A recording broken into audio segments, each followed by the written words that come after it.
اعوذ باللہ من الشیطان الرجیم بسم اللہ الرحمن الرحیم اللہم صلی علی محمد وعلی آل محمد کما صلیت علی ابراہیم وعلی آل ابراہیم انک حمید مجید اللہم بارک علی محمد وعلی آل محمد کما بارکت علی ابراہیم وعلی آل ابراہیم انک حمید مجید۔ قرآن مجید میں ہے وَرَبُّكَ يَخْلُقُ مَن يَشَاءُ وَيَخْتَارُ کہ اللہ جسے چاہتا ہے برگزیدہ کر دیتا ہے، برگزیدہ یعنی کہ پسندیدہ اپنا کر دیتا ہے۔ تو فرشتوں میں سے 4 فرشتوں کو چنا، جبرائیل، میکائیل، اسرافیل اور عزرائیل۔ صحائف میں تورات، زبور اور انجیل اور قرآن مجید کو چنا اور قرآن مجید کو ہی مقدس، برگزیدہ اور بابرکت قرار دیا۔ مسجدوں میں مسجد حرام، مسجد نبوی، مسجد اقصی اور مسجد قباء کو چنا۔ انبیاء کرام میں سے حضرت ابراہیم علیہ السلام، حضرت عیسیٰ علیہ السلام، حضرت موسیٰ علیہ السلام اور پیغمبر آخر الزمان رحمۃ للعالمین شفیع المذنبین حضرت محمد مصطفیٰ احمد مجتبیٰ صلی اللہ علیہ وآلہ وسلم کو چنا اور برگزیدہ کیا کہ جو وجہ تخلیق ارض و سماوات ہیں۔ کسی شاعر نے بہت خوبصورت کہا تھا کہ سخا بن کر، وفا بن کر، کرم بن کر، عطا بن کر، خدا کا نور اترا آسماں سے مصطفیٰ بن کر، اور تیرے جلووں کے قرباں دیدہ و دل کر دیے روشن، کبھی شمس الضحیٰ بن کر، کبھی بدر الدجا بن کر۔ تو نبی اکرم صلی اللہ علیہ وآلہ وسلم کا پیکر اقدس وہ رحمت ہے جو ہمارے سروں پر آسمان کی طرح چھائی ہے۔ ہم اگر سانس بھی لیتے ہیں تو یہ نبی اکرم صلی اللہ علیہ وآلہ وسلم کے توسل وسیلے سے ہی ہے۔ راتوں میں شب قدر کو چنا، شب بارات کو چنا، شب جمعہ کو چنا، شب عید کو چنا اور شب قدر کو فضیلت عطا کی گئی۔ قرآن میں ہے اِنَّا أَنزَلْنَاهُ فِي لَيْلَةِ الْقَدْرِ کہ بے شک ہم نے قرآن کو شب قدر میں نازل فرمایا۔ یہاں پوری تفسیر شب قدر کے حوالے سے سورہ قدر میں بیان کی گئی کہ یہ وہ رات ہے جو ہزاروں مہینوں سے بہتر ہے۔ اس میں فرشتے رات سے طلوع صبح تک موجود ہوتے ہیں اور اللہ تعالیٰ اپنی رحمتوں اور برکتوں سے نوازتا ہے۔ آپ احباب کے علم میں ہے کہ گزشتہ امتوں کی عمریں زیادہ ہوتی تھی، عبادات اور ریاضت زیادہ کرتے تھے۔ حضرت عیسیٰ علیہ السلام سے منسوب ہے کہ ایک دن آپ کسی جنگل سے گزر رہے تھے، آپ نے دیکھا کہ ایک بہت خوبصورت نورانی پتھر موجود ہے۔ تو حضرت عیسیٰ کے دل میں یہ خواہش ہوئی کہ اس پتھر کے بارے میں پوچھوں۔ تو اسی اسرا میں خالق کائنات اپنے برگزیدہ بندے، اپنے محبوب، اپنے پیغمبر سے مخاطب ہو کر کہتا ہے کہ موسیٰ تم یہ کیا دیکھ رہے ہو؟ تو حضرت موسیٰ علیہ السلام نے کہا کہ پروردگار عالم، میں تیرے انوار و تجلیات کا مشاہدہ کر رہا تھا، میں نے یہ پتھر دیکھا، یہ پتھر بڑا نورانی ہے۔ تو خالق کائنات نے فرمایا کہ اے موسیٰ میں تجھے اس سے بھی بڑھ کر کسی چیز کا مشاہدہ کرواؤں؟ تو حضرت عیسیٰ علیہ السلام نے کہا کہ اے مالک کائنات میں اس کا مشاہدہ کرنا چاہتا ہوں۔ اب اللہ کے حکم سے وہ پتھر پھٹا، اس پتھر میں ایک باریش سفید داڑھی والے بزرگ نمودار ہوئے۔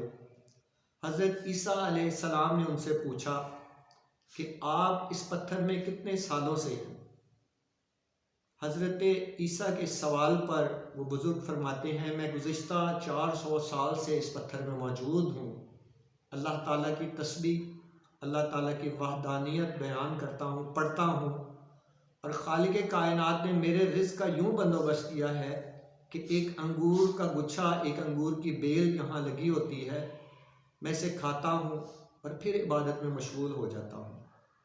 حضرت عیسیٰ کے دل میں آیا کہ یہ بندہ جو صرف کھانا کھاتا ہے، جو انگور صرف کھا کے فوراً ہی عبادت کرنا شروع کر دیتا ہے، تو اس کی عبادت اور ریاضت کا کیا ہم اکاؤنٹ کر سکتے ہیں کہ اس نے کتنی عبادت کی ہوگی؟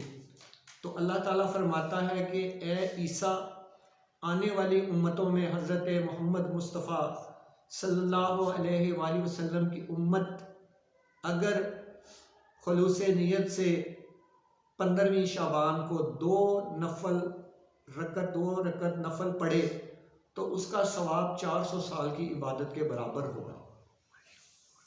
اب آپ یہاں اندازہ لگائیں کہ 2 رکعت نفل جو دکھاوے سے پاک ہو، دکھاوے سے پاک، جیسا کہ حضرت مسعود فرید الدین مسعود گنج شکر رحمۃ اللہ علیہ سے یہ منسوب ہے کہ آپ بیٹھے عبادت کر رہے تھے کہ کچھ افراد، کسی مکتب کے بچے وہاں گھڑے میں پانی لے کر جا رہے تھے یا برتن میں کسی میں پانی لے کے جا رہے تھے، تو آپ نے پوچھا کہ بچوں یہ پانی تم لے کے جا رہے ہو تو پانی کہاں لے کے جا رہے ہو؟ بچوں نے کہا کہ ہمارے جو مکتب کا پانی ہے، ہمارے مدرسے کا جو پانی ہے وہ کھارا ہے۔ تو آپ نے کہا بیٹا آپ اس میں سے 1 گلاس پانی لے آؤ۔ پانی لایا گیا، آپ نے فاتحہ شریف پڑھی، سورہ فاتحہ پڑھی، پھونک ماری اور کہا کہ اس کنویں میں پھینک دینا۔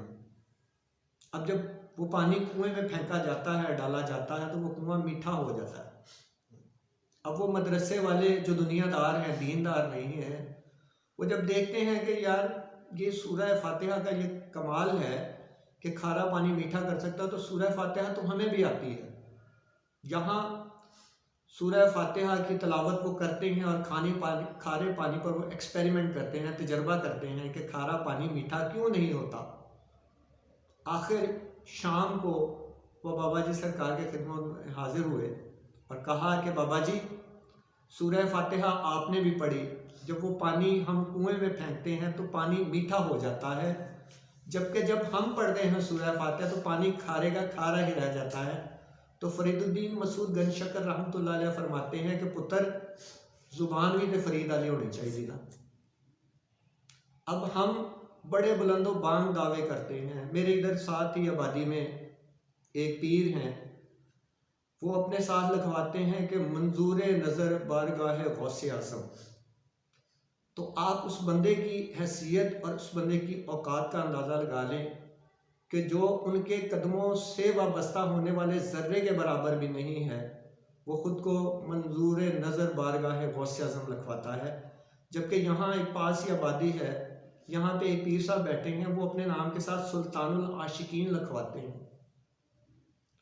اللہ کے ولی، اللہ کے برگزیدہ بندے یہ دنیاوی دکھاوے نہیں کرتے۔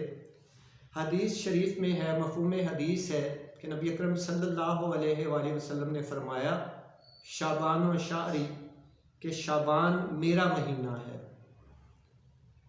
شعبان فارسی کا لفظ ہے اور برت سے مراد آزادی ہے، تو یہ وہ رات ہے کہ جس میں اللہ تعالیٰ سے مانگنے کا دن ہے، مانگنے کی رات ہے، وہ قبولیت کی گھڑیاں ہیں کہ جب ہم بارگاہ الہی سے مانگ سکتے ہیں۔ احادیث کی روشنی میں یہ بات ہے کہ اللہ تعالیٰ شعبان کی 15ویں شب آسمان دنیا پر جلوہ گر ہوتا ہے اور کہتا ہے کہ ہے کوئی مانگنے والا، ہے کوئی سوال کرنے والا کہ جسے رزق کی کمی ہو میں اسے رزق عطا کر دوں، کوئی صحت و تندرستی چاہتا ہے میں اسے صحت و تندرستی دے دوں، کوئی کشادگیاں، کوئی آسانیاں، کوئی بھلائیاں چاہتا ہے تو میں اسے دے دوں۔ اور ہم ہیں کہ ہمیں دنیاوی کام ہی نہیں ختم ہوتے۔ اقبال نے بہت خوبصورت کہا تھا، وہ ایک سجدہ جسے تو گراں سمجھتا ہے، وہ ایک سجدہ جسے تو گراں سمجھتا ہے، 1000 سجدوں سے دیتا ہے آدمی کو نجات۔ مشکوٰۃ شریف میں ہے، نبی اکرم صلی اللہ علیہ وآلہ وسلم نے فرمایا کہ اس رات بنو کلب کی بھیڑوں کے بالوں کی تعداد سے زیادہ اللہ تعالیٰ گناہ گاروں کی مغفرت کرتا ہے۔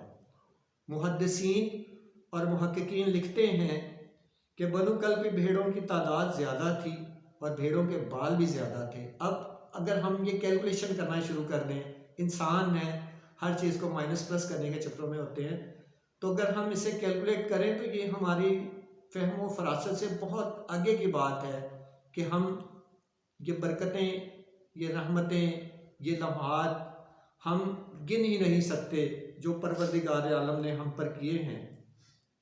تو ہمیں پروردگار عالم کا شکر ادا کرنا چاہیے. ہماری اگر انگلی میں تکلیف ہو تو ہم 70 بندوں کو یہ بتا دیتے ہیں کہ لو جی میری انگلی سے درد ہو رہی ہے. اب یہاں ایک حکایت، ایک تاریخی واقعہ آپ کو گوش گزار کرنا چاہتا ہوں کہ ایک دن محمود غزنوی اپنے تخت پر مسند نشین تھا. اس نے ایک خربوزہ منگوایا اور اس کی کاشیں کاٹ کاٹ کر ایاز کو دینے لگ گیا. ایاز کھاتا گیا. تو محمود نے پوچھا کہ ایاز اس کا ذائقہ کیسا ہے؟ تو اس نے کہا بادشاہ سلامت اس کا ذائقہ بہت زبردست ہے، بہت پیارا ہے، بہت مزیدار ہے، میٹھا ہے. اب بادشاہ کے دل میں آیا کہ کیوں نہ میں اسے دیکھوں. جب اس نے وہ پہلی ہی کاش اٹھا کے کھانا چاہی تو وہ اتنی کڑوی، کسیلی اور کھٹی سی تھی کہ اس کا منہ کا ذائقہ بدل گیا. اس نے کہا کہ ایاز میں نے تمہیں پوچھا کہ یہ اس کا ذائقہ کیا ہے، تم نے کہا اس کا ذائقہ میٹھا ہے، لیکن یہ تو میٹھا نہیں ہے. تو ایاز نے کہا کہ بادشاہ سلامت آپ کے ہاتھوں میں نے بارہا ایسی نعمتیں بھی کھائی ہیں کہ جو بہت لاجواب اور بے مثال تھی. اگر آپ کے ہاتھوں سے آج مجھے یہ کڑوا یا کسیلا خربوزہ مل گیا ہے تو میں آپ کا ناشکرہ نہیں بننا چاہتا، آپ سے یہ نہیں کہہ سکتا کہ یہ بد ذائقہ ہے، بے مزہ ہے.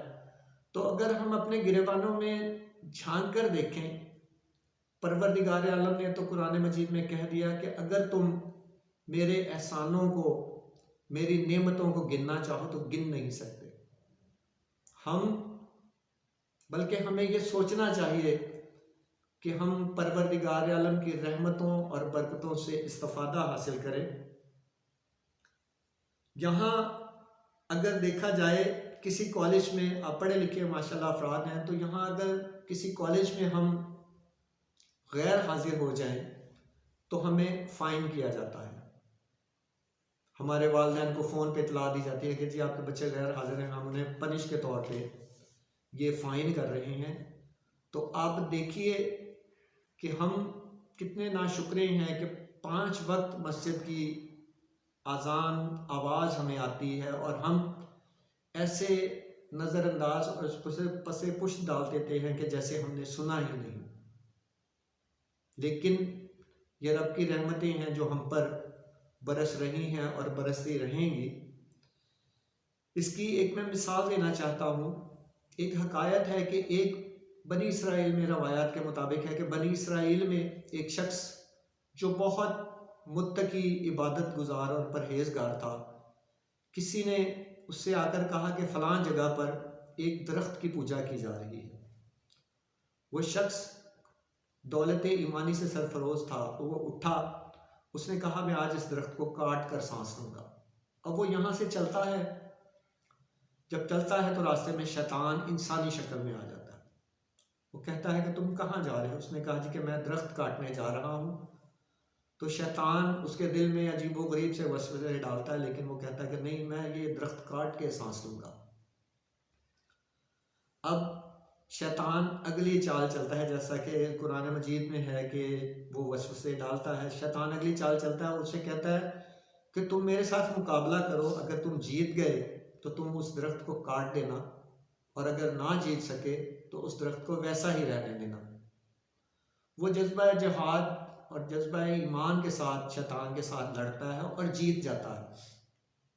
شیطان حیران ہو جاتا ہے کہ ایک عام انسان نے مجھے ہرا دیا.